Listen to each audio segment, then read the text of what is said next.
সুযোগটা আমি কাজে লাগাইতে চাইছি। আমি একাই ছিলাম।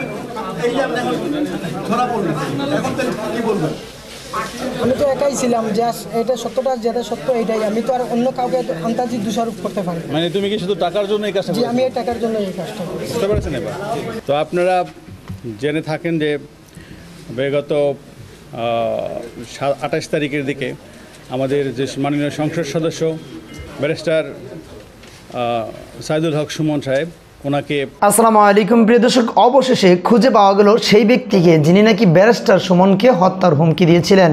প্রিয় দর্শক, তিনি কিন্তু অলরেডি গ্রেপ্তার হয়েছেন এবং পুলিশের হেফাজতে রয়েছেন। প্রিয় দর্শক, কেন বা কী কারণে তাকে এরকমভাবে হত্যার হুমকি দিয়েছিল, সেটা কি আসলে বাস্তবেই হত্যার হুমকি দিয়েছিল নাকি ভাইরাল হওয়ার জন্য এই কাহিনী সাজিয়েছিল? প্রিয় দর্শক, চলুন আমরা বাস্তবে তাদের মুখ থেকে শুনে আসবো সত্যটা কী।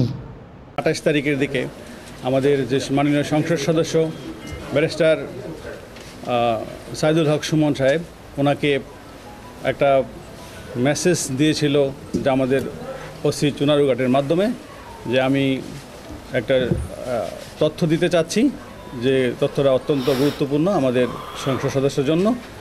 তো আমাদের ওসি সাহেবকে সে বলতে চাচ্ছিল না, সে বললো যে আমি সরাসরি ওনাকেই বলবো। তো যেহেতু সে বলতে চাচ্ছিল না এবং একটা থ্রেটের বিষয়ে বলবে, সেই প্রেক্ষাপটে আমাদের ওসি সরাসরি সংসদ সদস্যর কাছে গিয়েছিলেন। তো ওনাকে জিনিসটা বলার পরে উনি হোয়াটসঅ্যাপের মাধ্যমে তার সাথে কথা বলিয়ে দেয়। তো আমাদের মাননীয় সংসদ সদস্য ওনার পরিচয় জানতে চায়, বাট সে পরিচয় বলেনি, পরিচয় দিতেও চায়নি। তো আমরা যেটা প্রাথমিক ইনভেস্টিগেশনে যেটা পেয়েছি, সে মূলত আসলে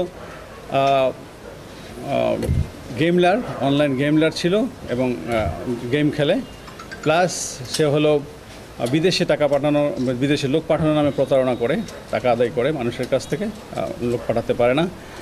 এবং সে কিন্তু ব্যক্তিগত জীবনে 2 বিয়ে করেছে।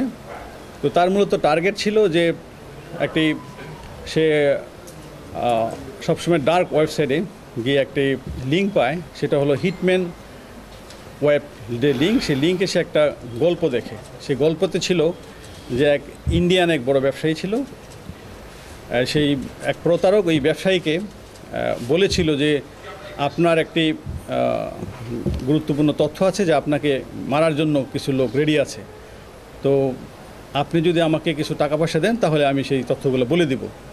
তো সেই ব্যবসায়ী তাকে সেই প্রেক্ষাপটে মানে কৌতূহলবশত কারা আমাকে হত্যা করতে চায় সেই তথ্য জানার জন্য তাকে কিছু রুপি দেয়।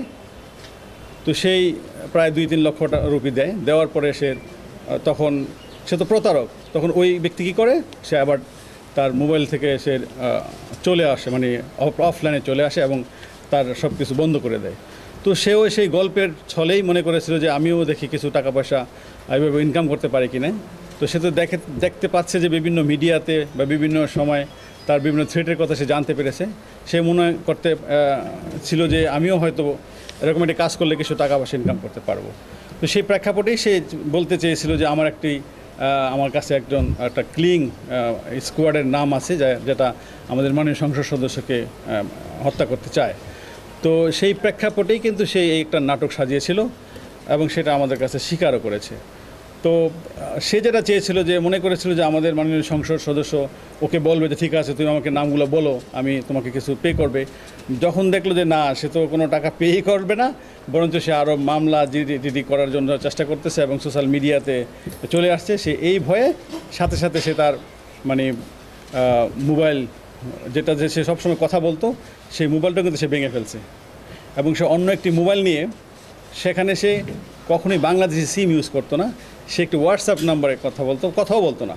সে হুট করে কি করতো, যে একটু ভয়েস মেসেজ দিয়ে সেই মোবাইলটা এয়ারপ্লেন মোডে রেখে দিত।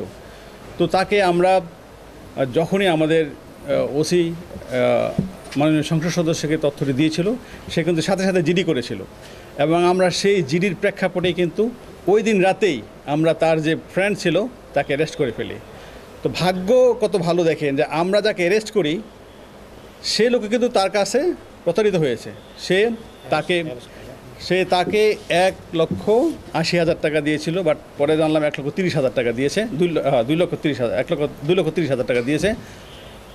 বাট সে যখন তার কাছে টাকাটা নেয় ওই ব্যক্তির কাছ থেকে, তো ওই ব্যক্তি তাকে বিশ্বাস করতে পারতেছিল না, তো বললো আমি আপনাকে কীভাবে টাকা দিব, আপনি যদি না পাঠান বিদেশ।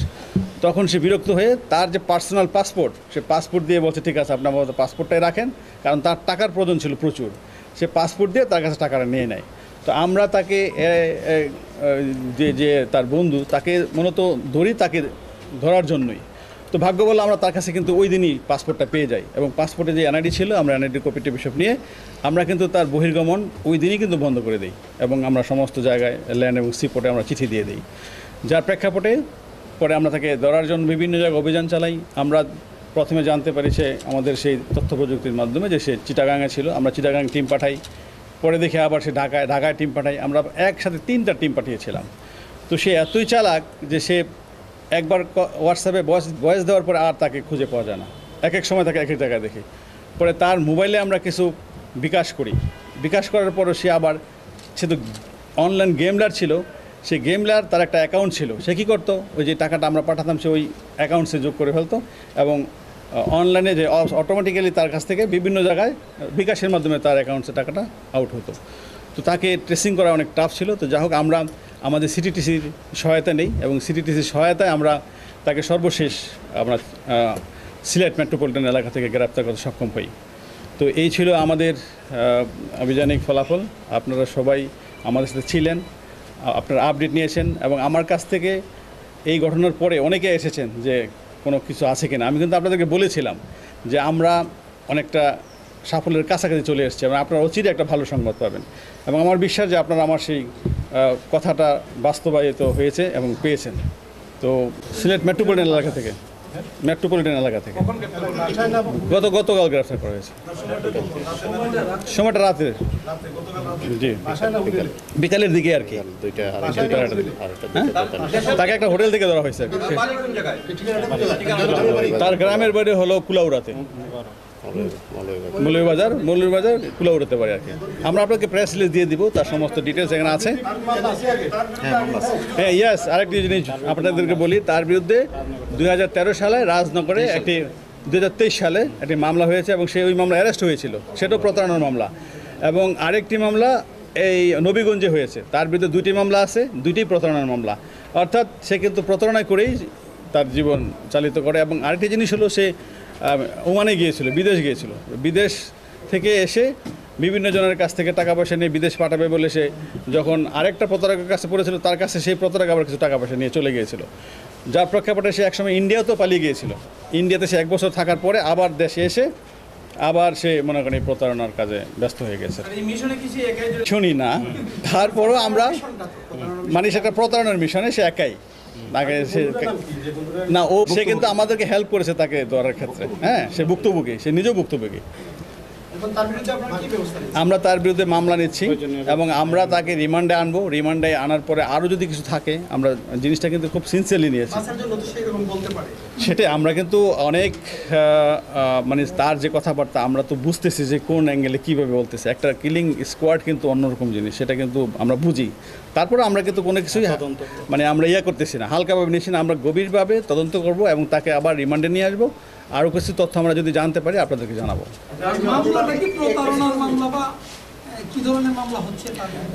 আমরা তদন্ত সাপেক্ষে তার বিরুদ্ধে যেই সব এভিডেন্স পাই সে আলোকে একটা মামলা হবে। আমরা আপাতত জানতে পারছি কোনো হাত নেই, সে নিজেই না। তার তো আমাদের এখন তার বিরুদ্ধে 2টা মামলা অলরেডি আছে। তাকে আপাতত আমরা আমাদের যে নবীগঞ্জে একটা মামলা আছে, ওই মামলা থেকে অ্যারেস্ট করব, এবং তার বিরুদ্ধে আমাদের চুনারুঘাটে একটা মামলা হবে, সেই মামলায় তাকে আমরা প্রভৃতি। এটা একটা প্রতারণার কৌশল। আমি মানে সে জাস্ট একটা কিছু টাকা ইনকাম করার জন্য সেই পলিসিটা নিয়েছিল আর কি, বাট সে ভাবতে পারে না যে এই পলিসি নিলে তার যে এরকম একটা অবস্থা হবে। একটি বিষয় হচ্ছে, গত 3 তারিখে আপনারা গার্মেন্ট দিয়েছেন নিরাপত্তার জন্য। এই ঘটনাটা যেহেতু মানে এখন উদ্ঘাটিত হয়েছে, এবং এটি যেহেতু প্রতারণা, এই ক্ষেত্রে তার নিরাপত্তার বিষয়টি আমাদের বহাল থাকবে কিনা আমরা আপাতত রাখছি, কারণ এমনিও তো তার বিরুদ্ধে হয়তো অনেকে অনেক কিছু চিন্তা করে। তা যেহেতু সে একটা সোশ্যাল মিডিয়া একটা ফেস, তো আমরা আপাতত তার প্রোটেকশনটা মানে তার গার্মেন্টটা রাখতেছি। যদি ভবিষ্যতে আমাদের কাছে মনে হয় যে না এখন সব কিছু ঠিকঠাক আছে, পিসফুল আছে, তাহলে আমরা অবশ্যই সেটা প্রত্যাহার করবো, বাট আপাতত থাকবে।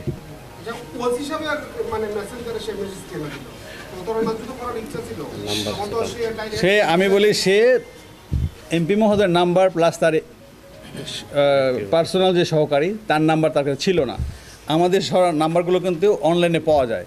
সে ওসির নাম্বারটা অনলাইন থেকে নিয়ে সে চেয়েছিল যে ওসির মাধ্যমে সরাসরি এমপি মহোদয়ের সাথে কথা বলবে, এবং তার কিন্তু ধারণাই ছিল যে মনে করেছিল যে যদি আমি এমপি মহোদয়কে বলি হয়তো আমাকে জানতে চাইবে যে কারা কারা ছিল, তখন সে টাকা চাবে। তো টাকা চাইলেই সে হয়তো নামগুলো বলবে না, আর নাম তো বলার কেউ নেই। তো সে চেয়েছিল যে কিছু টাকা ইনকাম করা, এবং টাকা যখন পাবে তখন হয়তো সে ওই নাম্বারটাই ব্লক করে দিত, নাম্বারটা ইউজ করতো না, জাস্ট একটা প্রতারণার একটা ফাঁদ পেতেছে। প্রিয় দর্শক, শুনছিলেন আপনারা ব্যারিস্টার সুমনকে যে হত্যার হুমকি দিয়েছিল সেই ব্যক্তির মুখ থেকে তার বক্তব্য, এবং পুলিশ কিন্তু বিস্তারিত আলোচনা করেছেন যে মূলত সে একজন গেম খেলার, সে গেমের ভিতরে জোয়া খেলায় এরকম, এবং বিদেশে মানুষকে বিদেশ যাওয়ার কথা বলে অনেকের কাছ থেকে টাকা আত্মসাৎ করেছেন। এবং তার কিন্তু এই যে ব্যারিস্টার সুমনকে হত্যার হুমকি দেওয়ার এই বিষয়টিও কিন্তু ছিল একটি টাকা হাসিল করার একটি মাধ্যম। অর্থাৎ সে মনে করেছিল যে আমি যদি এই ব্যারিস্টার সুমনকে এভাবে একটা হুমকি দিই তাহলে হয়তো আমি এর ভেতরে অনেক বড় অঙ্কের একটি টাকা পাবো, সেটাই কিন্তু তার উদ্দেশ্য ছিল। তবে প্রিয় দর্শক, সন্দেহর জাল কেন যেন একটি থেকে যায় যে এই যে একটা পুলিশে একজন মানুষকে দাঁড়া করেছেন সোহাগ মিয়া, তিনি তাকে হত্যার হুমকি দেওয়ার চেষ্টা করেছেন বা টাকার লোভে সে কাজটি করেছেন। তবে আমার কেন জানি মনে হয় এই বিষয়টি অনেকটি যেন আমাদের অজানা রয়েছে। তবে সত্য কখন উন্মোচন হয় পরিপূর্ণ আমরা এখনও অবগত হইনি। আরও সামনে তথ্য আসতে পারে যেগুলো অবাক করার মতো হবে।